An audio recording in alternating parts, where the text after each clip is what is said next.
In Germany has convicted a Syrian ex-officer of crimes against humanity. That verdict marks a real watershed moment for those seeking justice for Syrian war atrocities. The former officer, Anwar Raslan, was accused of overseeing a detention center where prosecutors said at least 4,000 people were tortured and nearly 60 were killed. He was sentenced to life in prison. For more now, let's go to Emmanuel Schaz in Berlin. Emmanuel, first of all, tell us a bit more about what's come out of this trial and just how big a story this is.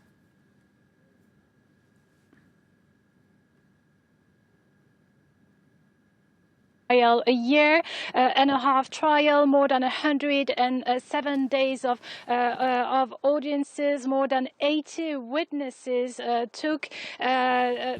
spoke about their experiences. We've heard about survivors, we've heard about relatives of people who were detained in Damascus prisons, and we've also heard from the lawyers of Anwar Raslan, who doesn't acknowledge his responsibility. He was overseeing the branch 251 of the Damascus Al-Khatib prison, and he didn't acknowledge his role in the acts of torture, in the crimes against humanity, in the murders that were committed in that jail. Let me remind you that this trial was actually about more than 4,000 cases of torture, including people being beaten up, people being sexually abused. We've heard a lot of people talking about those grim experiences they've had as victims of the Syrian regime. And this trial was also about 58 murders, at least 58 murders that were committed within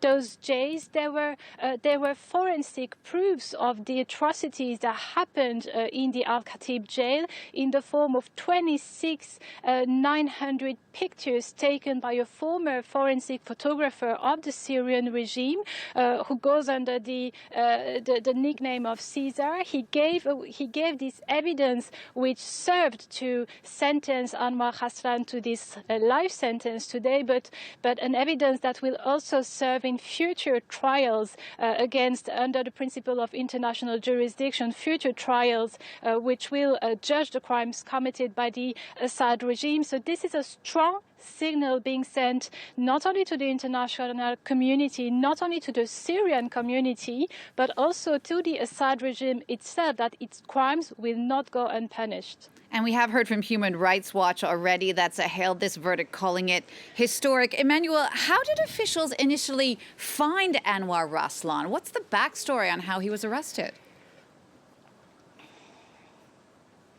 This in itself is an extraordinary story. Anwar Raslan actually came to Germany in 2015 with his family, and he actually himself contacted the German police saying that he feared retaliation. He felt threatened by the Syrian intelligence services. He feared that he would actually be kidnapped by the Syrian intelligence services, which he used to be a part of. And he posed as a figure of the Syrian resistance. In fact, even in 2014, he was in peace talks, in UN peace talks in Geneva regarding Syria. So he does pose as a Syrian opponent to the regime. He doesn't acknowledge his responsibility in the crimes he's accused of. And in fact, what happened is that in Germany, there's a huge Syrian community, more than 800,000 Syrians who came here to escape the Syrian regime, the Assad regime. Well, some of his victims actually recognized him, and this is how this whole trial started. Emmanuel, thank you for that. Emmanuel Schaz.